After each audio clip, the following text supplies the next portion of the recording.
なんじゃこりゃ。うわっちなんだこれ。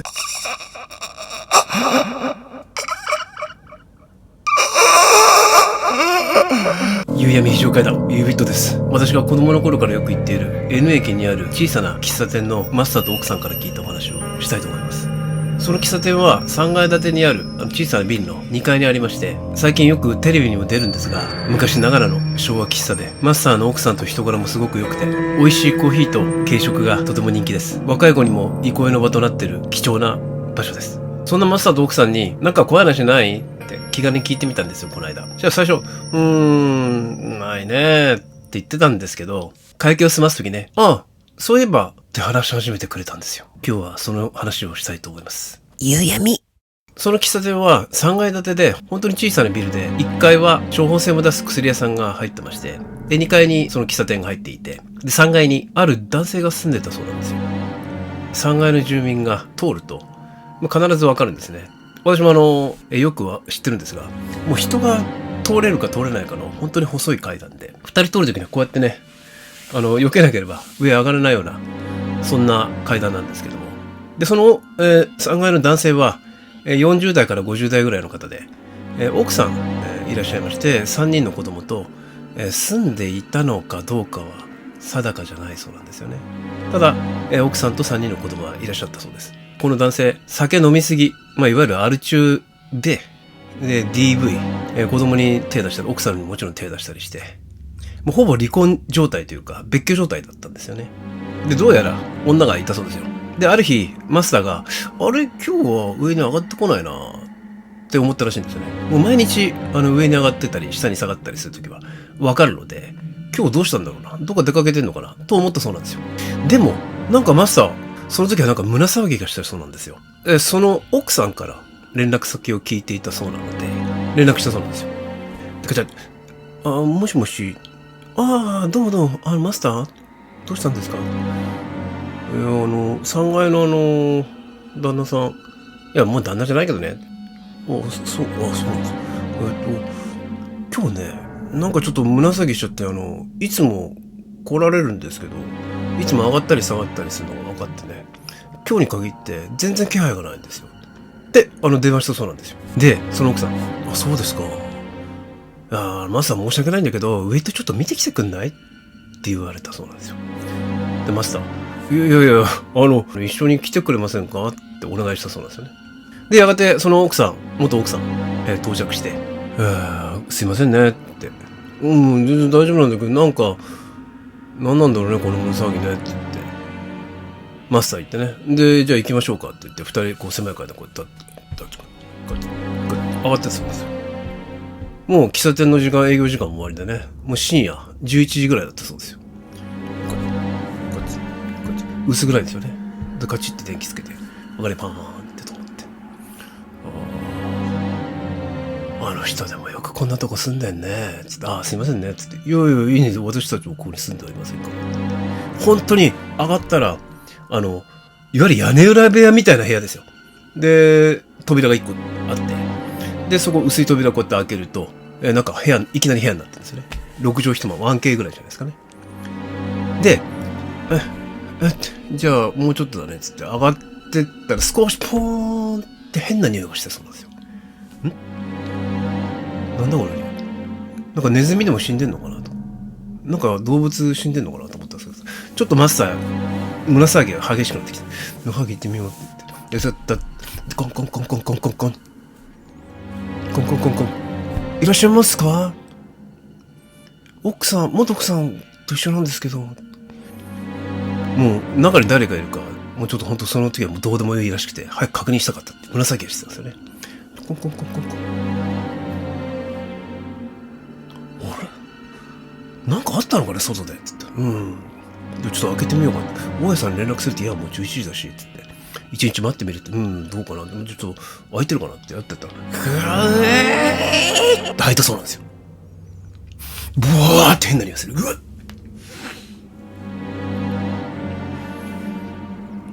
もう刺繍とも違います。生活臭と生ゴミと動物が死んだ匂い。もういろんな匂いが混ざってブワーってきたそうなんですよね。で、真っ暗。で、電気くっちり、うわどうしたんだ、この人。裸で倒れてたそうですよ。一目瞭然で亡くなってると分かってる状態だったそうですよね。死因は熱中症だったそうですよ。水代わりにね、その方はアルコールばっかり飲んでたそうなので、大きな原因が、そのアルコール中毒からも来る熱中症、いわゆる脱水症状、もろもろそういうことが考えられるって言ってましたけども、他殺ではなかったそうです。事件性はないと言ってらっしゃいました。で、数年経って、その1階にですね、今は薬局屋さん、処方箋をね、出す薬局屋さんが入ってますけども、その時にはもうほとんど何も入ってなくて、で、その事件からあと数年後、その1階にですね、ある30代ぐらいの男性が、バー、いわゆるお酒飲むところ、そのお店を作ったそうなんですよね。で、そのお店結構繁盛してましてですね、意外と夜遅くまで頑張って、で、その30代のマスターは、そのままお店で寝泊まりしちゃうことも結構多々あったそうなんですよ。その日もね、夜遅くまで営業を続けて、いろんな計算をしてる、お酒飲みながらね、してる時に、ってカウンターで寝ちゃったそうなんですよ。寝落ちですよ。すると、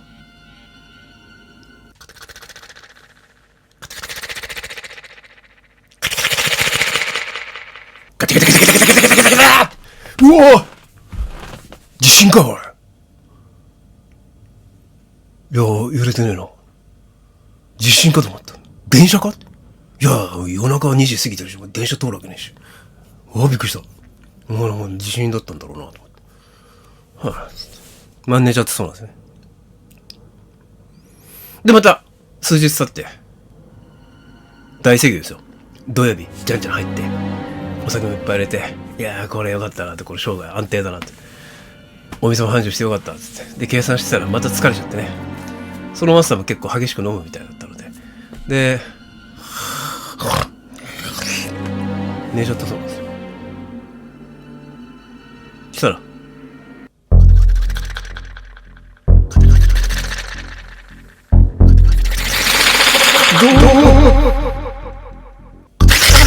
揺れてる。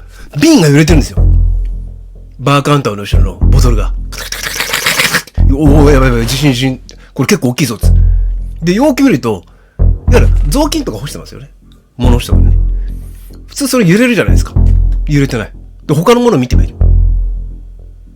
揺れてない。小物とかね。全然揺れてないです。でも、相変わらず瓶だけはカタカタカタカタカタカタ揺れてるんですよ。で、パランパランパランって、どうしたんだこれ。誰か動かしてるかなと思って。で、って開けて見るんだけど、もちろんいない。なんじゃこりゃと思って。で、カタカタって急にピタッと止まったらしいんですよ。で、その時、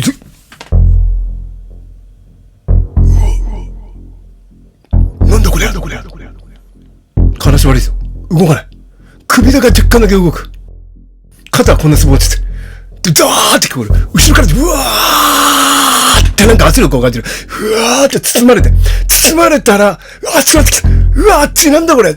火事か。そうだ、火事だと思って。でも、炎なんて見当たらない。煙臭くない。なんだこれと思ってる先に。熱い。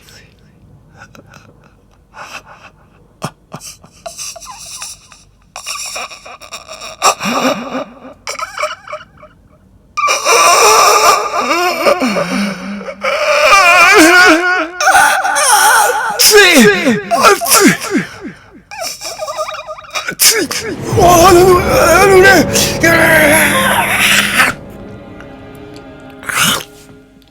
失神しちゃったそうなんですよね。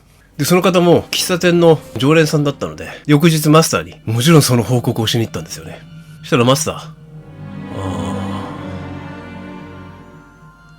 そうか。隠してもしょうがないから話すけど、結構前にね、3階で男性が住んでやってね、で DV で奥さんと別れちゃってね、で女の人と住んでたみたいなんだけど、女の人がいない時にその人亡くなったんだよ、3階でね。で原因はアルコール中毒による、脱水症状。アルコールばっか飲んで蒸発するから水分なんてあんまり入んないんでしょうね。なぜかクーラーもつけてなかったそうですよ。なんせアル中だからね、アルコール切らしてそっちのお店の方に飲みに行ったんじゃないのかなってその男性聞いて、なんだそりゃ。で、その男性、出てったそうですよ。っていう話でした。いやー、マスター、あるじゃないですか。奥さん、この話。これ、怪談話ですよ。ちょっと、そうかもしれないなって言ってましたけどね。じゃあ日常3時そんなことがあるのかなって。またちょっとお話をね、聞きに行きたいと思いますけども、多分、話せばもっと出てくるんじゃないかと思ってて、これネタが大事なんでね。で、そのお店ね、ちょっと余談ですけれども、めちゃくちゃマカロニグラタンがね、うまいんですよ。で、テレビにも本当にちょこちょこ紹介されつつありまして、ちっちゃい昭和喫茶って維持するの大変じゃないですか。でもそのマスターは、いわゆる馴染みのお客さんのためにね、頑張って開けよう。で、一生懸命頑張ってるそうなんで、私もお布施みたいに維持してもらいたいからって食べに行くんですけども。もともとね、その、マスターでスクールメイツにいたんですよ。西城秀樹じゃなくて、錦野明さんじゃなくて、まあタレントさんの後ろでこうやって一緒に踊ってた方なんですよね。だからね、スマートでスラッとしてるんですよ。面白い、マスターなんで、あと奥さんもね、非常に面白い方なので、ぜひ、遊びに行ってくださいとちょっと言えないので、どうしてもそのお店のことが知りたかったらですね、私、多分収益化でもしたらですね、このチャンネルが収益化でもして、メンバーシップ制度になったらですね、メンバーシップの方に、ひっそりとお教えいたします。ので、ぜひ番組応援してやってください。それでは、また次回お会いいたしましょう。ユービットでした。これから夏になるからね、気をつけてくださいね。それでは。